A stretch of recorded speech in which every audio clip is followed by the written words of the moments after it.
আসসালামু আলাইকুম ভিউয়ার্স, আজকে আমি তৈরি করব ভিন্ন স্বাদের মজাদার কেক নুডলস। চলুন শুরু করা যাক।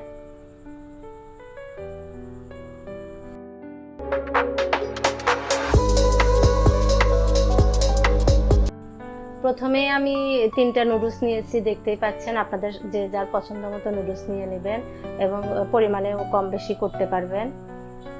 এই নুডলসটা আমি গরম পানিতে ঢেলে দিচ্ছি। গরম পানি ঢেলে দিচ্ছি নুডলসের ভিতরে, বেশি সিদ্ধ করা যাবে না। 5 মিনিটের মতো আমি গরম পানি দিয়ে রেখেছিলাম। তারপর পানিটা ঝরিয়ে নুডলসগুলো আমি আলাদা করে নিয়েছি। সাবধানে করবেন, নুডলসটা যেন ভেঙে না যায়। গরম পানি দেওয়ার কারণে একটু এলোমেলো হয়ে যাওয়ার ভয় থাকে। আমি সাবধানে আলাদা করে নিয়েছি, দেখতে পাচ্ছেন।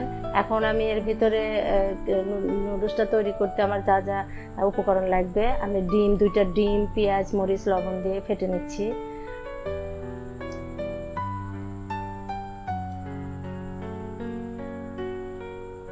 তারপর আমার এখানে অ্যাড করতে হবে, দেখতে পাচ্ছেন, আমি আটা, যেটা আপনি ময়দা আটা যেটাই হোক আমি নিয়ে নিলাম।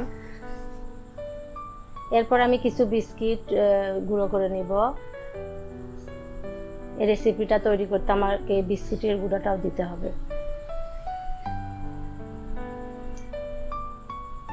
প্রথমে আমি একটা প্লেটে আটা নিয়ে নিলাম। কেমন করে আমি কেকটা তৈরি করব একটু দেখেন। একটু আটা নিয়ে নিলাম।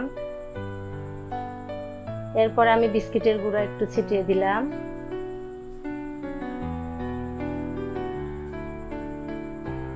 এরপর একটু ডিম দিয়ে দিব। ডিমটা কয়েকবার দিতে হবে, বেশ কয়েকবার দিতে হবে, যার কারণে আমি অল্প অল্প করে দিয়ে দিলাম। এরপর আমি নুডলস যেটা পানিতে একটু হালকা করে রেখেছিলাম, সেই নুডলসটা ওখানে ঢেলে দেবো এবং সাবধানে দিতে হবে। নুডলসটা যেন ভেঙে না যায়, একটু সাবধানে দিতে হবে। পুরো নুডলসটা যেন ওই আকৃতিতেই থাকে। জাস্ট আমি একটু হালকা সিদ্ধ করে নিয়েছি গরম পানি দিয়ে। এখন আমি ওর উপরে আবার ডিম দিয়ে দিব। এভাবে ডিমটা বিভিন্ন লেয়ারে দিতে হবে, যার কারণে অল্প অল্প করে বেশ কয়েকবার ডিম দিতে হবে। এরপরে আমি একটু সয়া সস দিয়ে দিলাম এবং এটা দিতেই হবে, এটা না দিলে নুডলসের স্বাদটা আসবে না।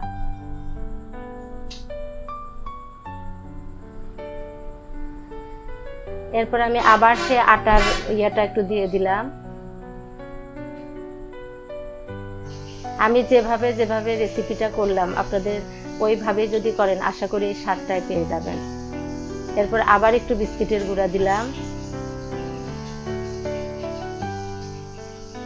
এরপর আমি নুডলসের যে মশলাটা দিয়ে দিলাম।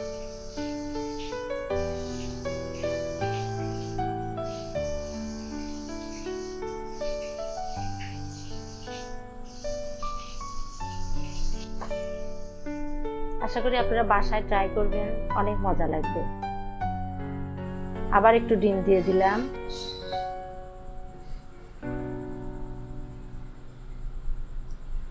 আমার ডেকোরেশন করা শেষ, এবার ভাজার পালা।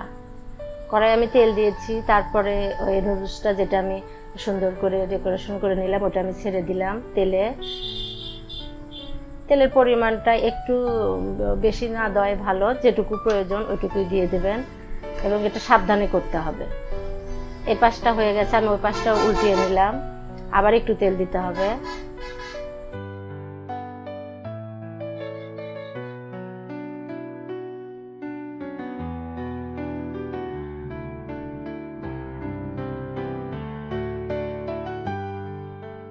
আমি একবারে তেল না দিয়ে বেশ কয়েকবারে তেল দিয়েছি, আপনারা হয়তো ফলো করেছেন।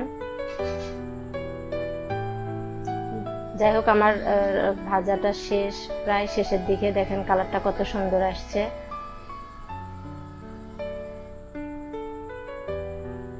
তৈরি হয়ে গেল আমার কেক নুডলস। আশা করি আপনাদের ভালো লাগবে। এখন এটা ডেকোরেশনের পালা। আমি নুডলসটা কেটে নিচ্ছি। ভিতরের কেমন হয়েছে একটু দেখে দেন। ভিতরটা অনেক মজা হয়েছে, দেখলেই বোঝা যাবে। খাইতেও কিন্তু বেশ মজা। আর একটু চিপস, যেটা বাজারে খোলা চিপস পাওয়া যায়, ওটা আমি তেলে ভেজে নিয়ে ডেকোরেশনের জন্য উপরে একটু ছিটিয়ে দিয়েছি। নুডলস কেকের সঙ্গে একটু চিপস মুখে দিলে অনেক মজা লাগবে। তৈরি হয়ে গেল আমার মজাদার কেক নুডলস। আশা করি আপনাদের ভালো লাগবে এবং বাসায় ট্রাই করবেন। আল্লাহ হাফেজ।